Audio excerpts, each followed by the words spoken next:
And the method.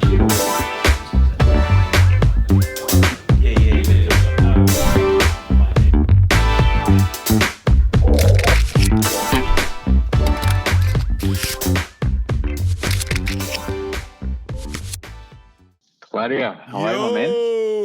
Morning, Andrew Diadyk. Sorry we're late, my friend. Good, man. We've been having technical issues. I got caught up in floods and traffic lights. They're just a bunch of excuses anyway. But mate, we finally got sorted out. And hey, Andrew, welcome to the new season of the Mentors podcast. I got Matt LaHood. Matt, say hello to Andrew. Andrew, how are you? You know Andrew, right? Yes, absolutely. Andrew Diadyk, and we got Clinton from Sprinkler Media. Hello. Hey. Hey, how are you, mate? Hey, Andrew. Look, thanks for joining us. Super excited to have you on this episode of The Mentors. For our viewers and our listeners who are on this podcast right now, tell us a little bit about your background. Last time I saw an interesting article on realestate.com, some sort of, superstar, 24-year-old agent, etc. So give us some background of, Andrew, your background about real estate, how long you've been in the game, and what's been happening.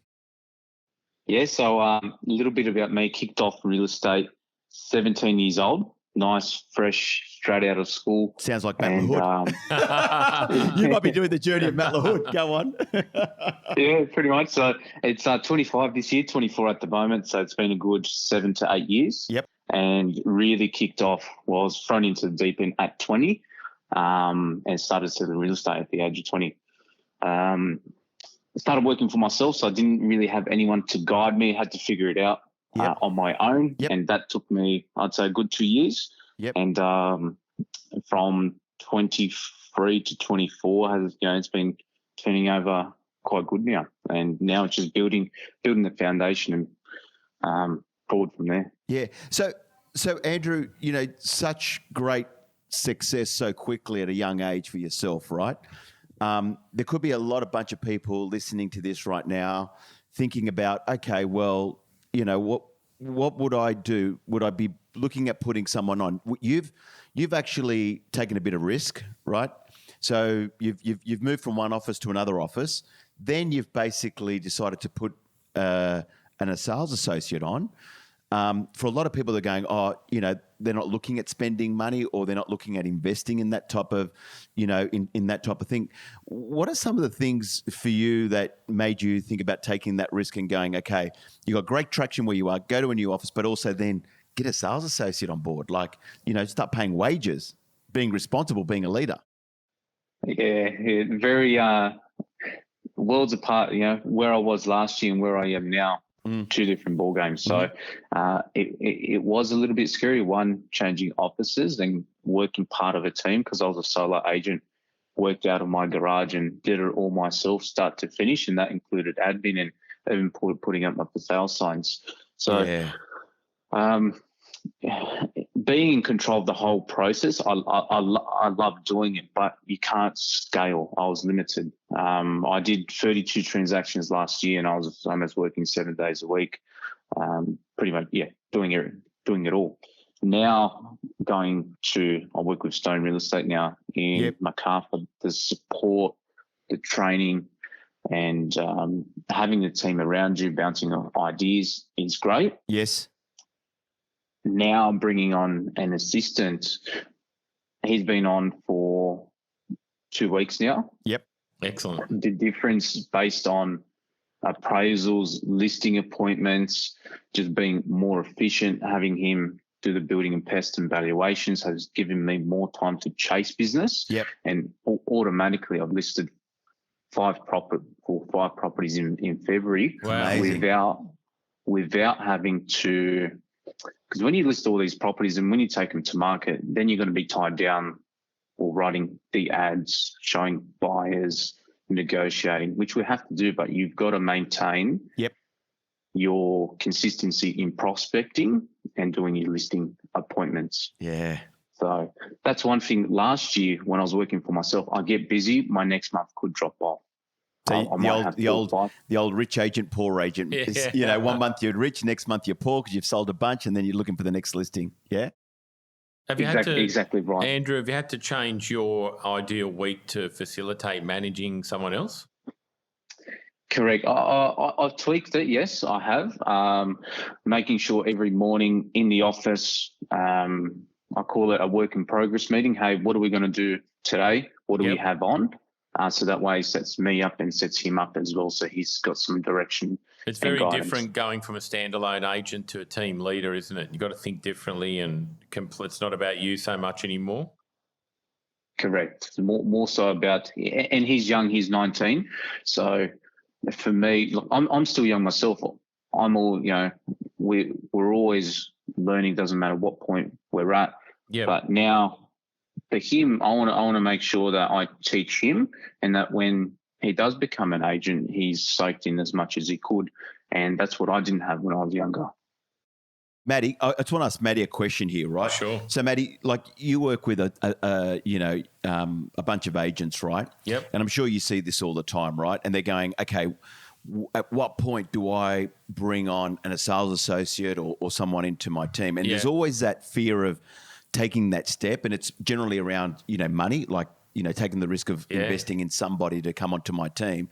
At what point do you feel like, would you put on someone? So Look, where do you see I've got it? a rule of thumb. I think when agents start to see their potential service degrading or what's the right word, to sort of start to see it deteriorating is a word. Yep. Like by not being able to do as many things as fast, as speed. Yes. So it might be, let's say they're signing up another auction and they can't open it at the time they need to or something like that.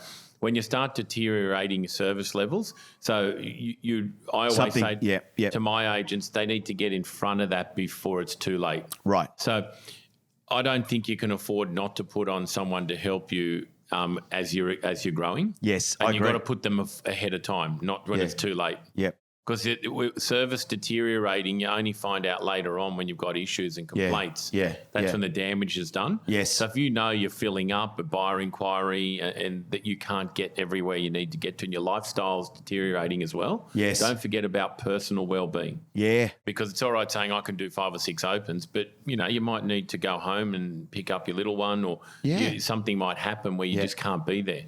So there's the leverage too of your personal life. Yeah. And that's the thing with real estate. So everyone says to me, what's the GCI number? There's no such number. It's irrelevant. Yep. I think it's the service level deterioration. Right. And this is what I see, Matty. Like, I think of it like this, and I was just listening to Andrew then. He's talking about, like, he used to do, put the signs out, et cetera, and doing the whole thing, right? Yeah. And I think, you get caught up in a lot of low value, low energy tasks. Yes. And I think, what are the things that give you high energy and high value? Yeah. And you know what they are, right? There are certain tasks that you love to do, and it's like, it could be sitting in a listing appointment, right? Versus me getting in my car and putting out, open for inspection pointer signs, right? And I think that's like a low value, low energy task, right? So in my mind, I think if I was an agent today and I was starting out again, I think, okay, what would it cost me to put someone on? 50 grand roughly, maybe, something around there? You can always do someone part-time, Clouds, well, don't forget. you can do part-time. That's what people don't understand. And there's government incentives now around apprenticeship, so it could cost you half the money. They're willing to invest you in half, right? Absolutely. Let's say your average comm is, say, 10 grand, 12 grand, right? You'd pick up, you just heard Andrew saying in February he's picked up, 5 listings with his new guy that's come on. So he's focusing on high value, high energy tasks. Right, he's not focusing anymore putting out pointer signs and making sure the sign's right, etc. So looking at that low value, low energy task, he's making more money, right? But he's actually enjoying the things that he loves to do. Yeah, right. Andrew, how's your life? Like since you put that person on, I mean, no, it's early days yet, but do you feel a bit more level of less? I don't like to use the word stress, but do you feel you become a little bit more organised with that person?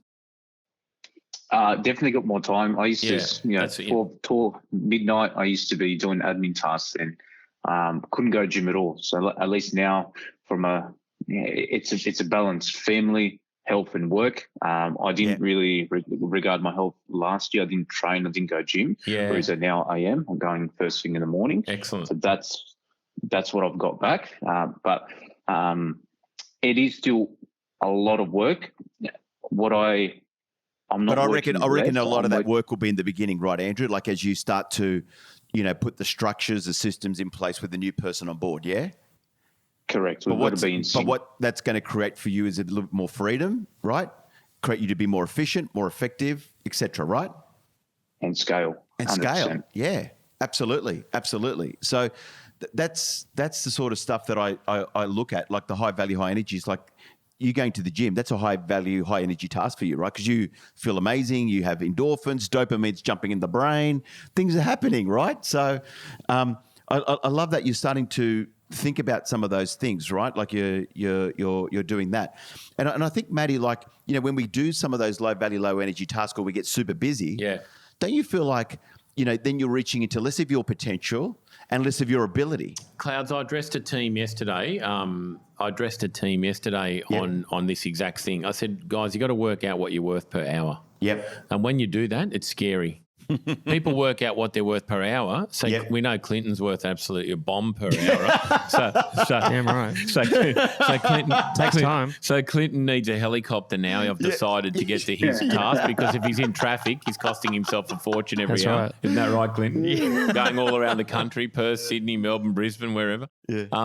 But Andrew, you'd appreciate this. So, like at the end of the day, if you're worth, let's say $700 an hour, and you're doing a task for an hour that is like fixing a photocopying machine or changing a light globe or just trying to get something to cast up on a TV screen or something, and that's an hour. Well, 2 hours is $1,400.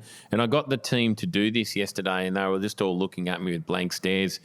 And I said, now go in your diary and take everything out in your ideal week that's not dollar productive. And to everything else you can do is outsource those activities that aren't going to make you $700 an hour. Yeah, so that's sort of like, Clouds, I think the key. What are you worth an hour? And strip out everything that's going to take that dollar value away from you for the hour. A smart move to look at it that way. Okay, Clinton, you got a question? I do. So, Andrew, at the moment, what's the one thing that keeps you up at night? What's the thing that really bugs you? What bugs me? I've got so much to give. I just want to do more, right? And there's not enough time in the day. So that's why I'm scaling. I just want to be everywhere and anywhere. And that's mostly, real estate, helping people and, buyers and sellers. Like we had an auction yesterday, and just the atmosphere, the energy, the new chapter for the seller, for the buyer, that is the best part of real estate. It's not, the dollars are there, but, it's the people. Yeah. People is real estate. Simple as that. So I guess then the question becomes, how do you find more time? So like obviously you're scaling, you're finding people. Are you having any issues with bringing people in? Like what kind of things can you do to speed up that process, I think is the most important part, so you have more time to do the things that you want to be doing? I guess just being mindful of what you spend your time on, being accountable and managing your day, right? And then also reviewing your day at the end of the day. So I have a spreadsheet I set out my day first thing in the morning, and I have a spreadsheet as to what I'm doing. This is my plan day and what did I actually do, right? And based on what I did for the day, was it actually dollar productive and was it important? Or did I do something else that I wasn't supposed to do? Was I distracted? So just fine tuning as I go. And then here as well now at Stone, admin support, now that I've got an assistant, just small steps along the way to give me more time and do what I want, and that's meeting people and doing more appraisals and listing appointments. Beautiful. That's good.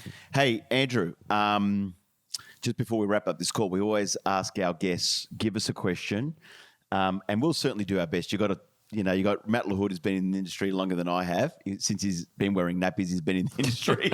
And, you got Clinton and myself here as well. What's one burning question you want to ask us, mate?